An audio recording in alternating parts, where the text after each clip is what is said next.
الحمد لله رب العالمين وبه نستعين وأشهد أن لا إله إلا الله وحده لا شريك له وأشهد أن محمدا عبده ورسوله صلى الله عليه وعلى آله وصحبه وسلم تسليما كثيرا أما بعد. گرامی قدر حضرات و خواتین، اللہ کا فضل و کرم ہے کہ عمدۃ الاحکام سے احادیث کے پڑھنے اور پڑھانے کا جو سلسلہ تھا کتاب الطہارہ سے متعلق وہ مکمل ہو چکا ہے، اور آج سے ہم انشاءاللہ کتاب الصلاح شروع کریں گے. عمدۃ الاحکام میں کتاب الصلاح آج سے شروع کریں گے. صلاۃ وقف کی وجہ سے ہو جاتا ہے صلاح. عربی زبان میں اس کے معنی ہوتا ہے دعا. قاضی عیاض رحمہ اللہ فرماتے ہیں کہ عربی زبان دان اور فقہائے کرام کی اکثریت کا یہی قول ہے کہ صلاۃ کے لغوی معنی ہوتے ہیں دعا، اور عربی زبان میں صلاۃ کا لفظ دعا کے معنی میں بہت معروف ہے. اور دعا اور صلاح کا تعلق ظاہر ہے کہ بہت واضح ہے، اس لیے کہ دعا یہ صلاۃ کا انتہائی اہم جز ہے، اور صلاۃ پہ اگر آپ غور کریں تو یہ دعا پر مشتمل ہے. آپ جب قیام میں ہوتے ہیں تب دعا کرتے ہیں، رکوع میں ہوتے ہیں تب دعا کرتے ہیں، رکوع سے کھڑے ہوتے ہیں، اس کے بعد پھر سجدے میں جاتے ہیں، پھر دعا کرتے ہیں، دونوں سجدوں کے درمیان دعا کرتے ہیں، دوسرے سجدے میں دعا کرتے ہیں، تشہد میں بیٹھتے ہیں تو دعا کرتے ہیں. تو تقریباً پوری حالت صلاۃ کے اندر دعا ہی دعا ہے. اور پھر اگر دعا کی دونوں قسموں کو سامنے رکھ لیا جائے، دعائے عبادت اور دعائے سوال، تو پھر صلاۃ پورے کی پوری دعا ہی ہے. تو یہ ہو گئی لغوی اعتبار سے صلاۃ کے معنی اور شرعی اصطلاح میں دونوں کی قربت. شریعت میں جب صلاۃ کا لفظ بولا جاتا ہے تو وہ عمل مراد ہوتا ہے جس میں کچھ اقوال ہیں، کچھ افعال ہیں، اور اللہ اکبر سے شروع ہو کر کے السلام علیکم ورحمۃ اللہ پر ختم ہوتا ہے، اور اللہ کی عبادت کی غرض سے اسے انجام دیا جاتا ہے. اسے شرعی اصطلاح میں صلاح کہا جاتا ہے. شرعی اصطلاح میں صلاۃ اس عمل کو کہا جاتا ہے جو کچھ اقوال و افعال پر مشتمل ہے، جو اللہ اکبر سے شروع ہو کر کے السلام علیکم ورحمۃ اللہ پہ ختم ہوتا ہے، اور اللہ کی عبادت کی نیت کے غرض سے کیا جاتا ہے.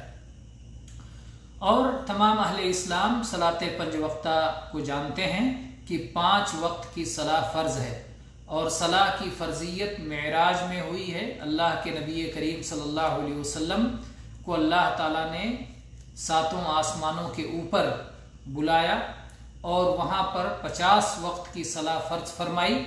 اور پھر اللہ کے نبی کریم صلی اللہ علیہ وسلم نے جب اس میں تخفیف کا مطالبہ کیا تو دھیرے دھیرے اللہ تعالیٰ نے 5 وقت کر دیا، اور کہا ٹھیک ہے صلاۃ کی ادائیگی 5 وقت ہوگی، لیکن اجر و ثواب اس کا 50 وقت کا ملے گا. یہ اللہ کا فضل و کرم ہے اس امت پر. اور شہادتین کے بعد، یعنی کلمہ پڑھ لینے کے بعد، اشہد ان لا الہ الا اللہ اور اشہد ان محمد رسول اللہ، یہ کلمہ کا دل و زبان سے اقرار کرنے کے بعد جو پہلا فریضہ کسی انسان پر ہے وہ صلاۃ ہے، صلاۃ 5 وقتہ. کوئی کلمہ پڑھ کے مسلمان ہوا، اور مسلمان ہوتے ہی اس کی ذمہ داری ہوئی کہ وہ صلاۃ کی پابندی کرے. اس کا ثبوت اللہ کی کتاب میں بھی ہے، نبی صلی اللہ علیہ وسلم کی سنت میں بھی ہے، اور اس پر تمام مسلمانوں کا اجماع بھی ہے. اور جو شخص صلاۃ کے فرض ہونے کا منکر ہے وہ مسلمان باقی نہیں رہتا، ایسا شخص کافر ہو جاتا ہے. اور صلاۃ کی فرضیت میں اور اس کی مشروعیت میں اور اسے دین کا حصہ بنانے میں بے شمار فوائد ہیں جن کا حصر نہیں کیا جا سکتا، جنہیں شمار نہیں کیا جا سکتا. دینی اعتبار سے، دنیاوی اعتبار سے، صحت کے اعتبار سے، سماج اور معاشرے کے اعتبار سے، سیاست اور انتظام کے اعتبار سے، بہرحال صلاۃ کے فوائد اس قدر ہیں، اس قدر بے شمار ہیں کہ ان کا کوئی حد و حساب نہیں ہے۔ اسی لیے اللہ تعالیٰ کو یہ عبادت اس قدر زیادہ پسند ہے کیونکہ اس میں نفع بہت زیادہ ہے، اور اگر کوئی شخص اس کو شمار کرنے لگے تو پھر ظاہر ہے کہ ایک طویل وقت چاہیے اور ایک بڑی کتاب اس کے لیے تیار ہو جائے گی۔ اللہ تعالیٰ یہ تمام حکمت والوں میں سب سے زیادہ حکمت والا رب ہے، اور اللہ تعالیٰ نے جب اسے فرض کیا اور اسے قائم کرنے کا حکم دیا تو ظاہر بات ہے صلاۃ وہ اہم چیز ہے کہ جس کے قیام ہی میں دنیا اور آخرت کا قیام ہے، اور دنیا آخرت کی سعادت ہے، نجات ہے، فلاح ہے، کامیابی ہے، کامرانی ہے۔ صلاۃ کے اندر کچھ فرائض ہیں، کچھ شروط ہیں، کچھ مکملات ہیں، اور کچھ مبطلات ہیں، اور کچھ نواقص ہیں۔ ان کا انشاءاللہ دھیرے دھیرے ان کا بیان آئے گا۔ ایک شرط کا تفصیلی تذکرہ ہو چکا، صلاۃ کے لیے ایک شرط ہے طہارت۔ طہارت کے بغیر اللہ تعالیٰ کوئی صلاۃ قبول نہیں کرتا، تو وہ یہ شرط اپنی پوری تفصیلات کے ساتھ ہمارے گزشتہ دروس میں اس کا بیان ہو چکا ہے، اور انشاءاللہ آئندہ دروس میں کچھ مزید شرطوں کا ذکر آئے گا، جس میں سے پہلا باب قائم کیا جو ایک ہی دوسری شرط ہے صلاۃ کی، اسے کتاب الصلاۃ میں پہلا باب قائم کیا، باب المواقیت۔ عمدۃ الاحکام میں باب قائم کیا باب المواقیت، مواقیت کا بیان، وقت کا بیان۔ مواقیت یہ میقات کی جمع ہے، اور میقات دو طرح کا ہوتا ہے۔ میقات وقت سے ہے، وقت کے معنی ہوتا ہے تحدید، متعین کرنا، حد بتا دینا۔ تو کبھی میقات یہ زمانی ہوتا ہے اور کبھی میقات مکانی ہوتا ہے، یعنی کوئی جگہ متعین کر دی جائے تو وہ میقات مکانی ہے، اور کوئی ٹائم اور وقت مقرر کر دیا جائے تو وہ میقات زمانی ہے۔ تو صلاۃ کے لیے جب میقات کی بات کی جاتی ہے تو یہ میقات زمانی ہوتا ہے کہ کون سی صلاۃ کا کیا وقت ہے، اور ظاہر بات ہے صلاۃ کا جب لفظ بولا جائے تو اس سے مراد صلاۃ فرض ہے، یعنی فجر کا وقت کیا ہے، ظہر کا وقت کیا ہے، عصر کا وقت کیا ہے، مغرب کا وقت کیا ہے، اور عشاء کا وقت کیا ہے۔ تو یہ صلاۃ کی دوسری شرط ہے۔ صلاۃ کی پہلی شرط طہارت ہے، اور صلاۃ کی دوسری شرط ہے وقت کا اہتمام۔ وقت سے پہلے اگر کوئی صلاۃ ادا کی جائے تو وہ اللہ کے ہاں قابل قبول نہیں ہوگی، اور اتنے دیر تک مؤخر کر دیا جائے کہ وقت ختم ہو جائے، یہ حرام ہے ایک مسلمان کے لیے کہ صلاۃ اتنا مؤخر کر دے کہ اس کا وقت ہی ختم ہو جائے۔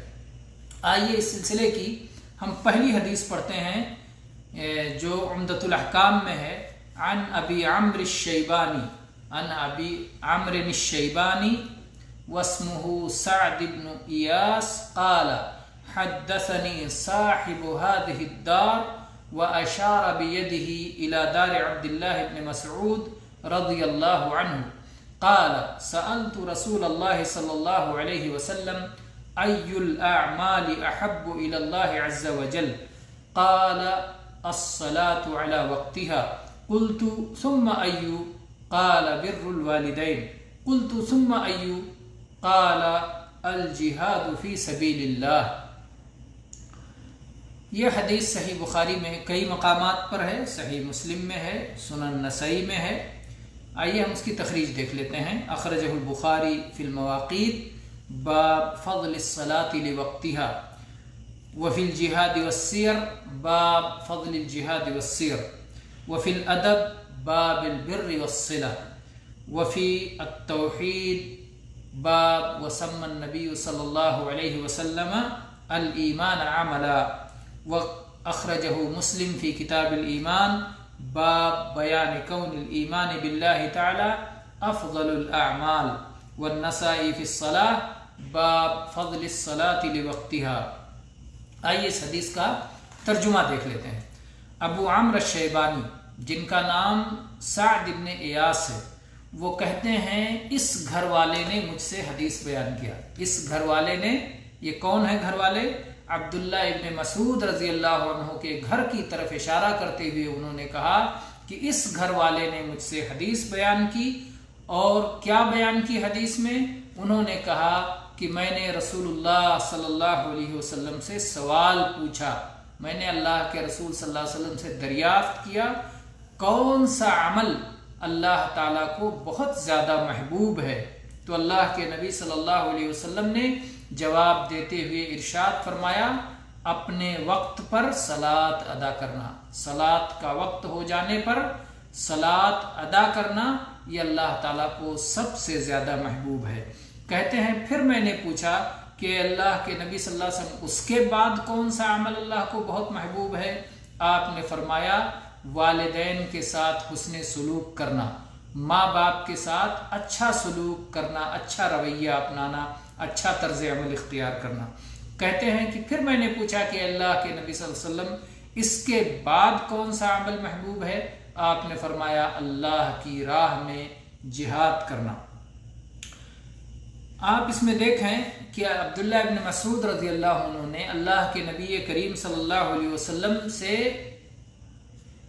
پوچھا کہ کون سا عمل اللہ کو زیادہ محبوب ہے، زیادہ پیارا ہے. اللہ تعالیٰ نے بہت سے اعمال کا حکم دیا ہے، ایمان کی 70 سے زیادہ 60 سے زیادہ 70 سے زیادہ شاخیں ہیں اور بہت سارے اعمال کا ایک مسلمان سے مطالبہ ہوتا ہے. تو عبداللہ ابن مسعود رضی اللہ عنہ نے یہ جاننا چاہا کہ اللہ تعالیٰ کو کون سی نیکی، کون سی فرما برداری، کون سی اطاعت، کون سا کام سب سے زیادہ محبوب ہے. تو کیونکہ جو کام اللہ کو زیادہ محبوب ہوگا اس کا اللہ ثواب زیادہ دے گا، اس کا بدلہ اللہ زیادہ دے گا، اس پہ اللہ سے زیادہ قربت حاصل ہوگی اس کے ذریعے سے. تو اسی لیے یہ سوال کیا کہ کون سا عمل اللہ کو زیادہ محبوب ہے کہ اگر ہم وہ اپنائیں گے، وہ کریں گے تو زیادہ اجر و ثواب کے مستحق ہوں گے اور اللہ کی زیادہ قربت اس کے ذریعے سے ہمیں حاصل ہوگی.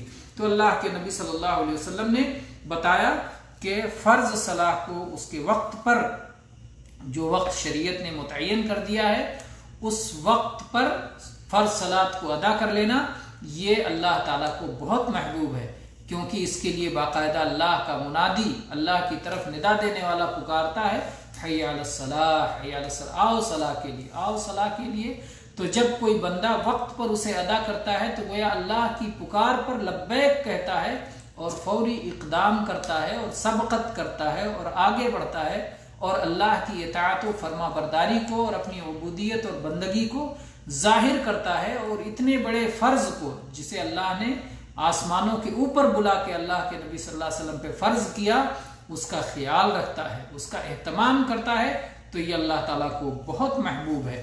اور پھر چونکہ عبداللہ ابن مسعود رضی اللہ عنہ خیر کے بڑے حریص تھے اور بڑا شوق تھا، اس لیے وہ ایک سوال پوچھ کے خاموش نہیں ہو گئے بلکہ پوچھا کہ دوسرا درجہ کیا ہے، سب سے زیادہ محبوب تو یہ ہے، اس کے بعد اللہ تعالیٰ کو اور کیا محبوب ہے؟ تو اللہ کے نبی صلی اللہ علیہ وسلم فرمایا کہ ماں باپ کا حق، ماں باپ کے ساتھ حسن سلوک. تو صلاۃ تو یہ اللہ تعالیٰ کا خالص حق ہے اور ماں باپ کے ساتھ حسن سلوک یہ ماں باپ کا خالص حق ہے اور ماں باپ کا حق یہ اللہ کے حق کے بعد ہے. اللہ کا حق سب سے اوپر ہے، ماں باپ کا حق اس کے بعد ہے.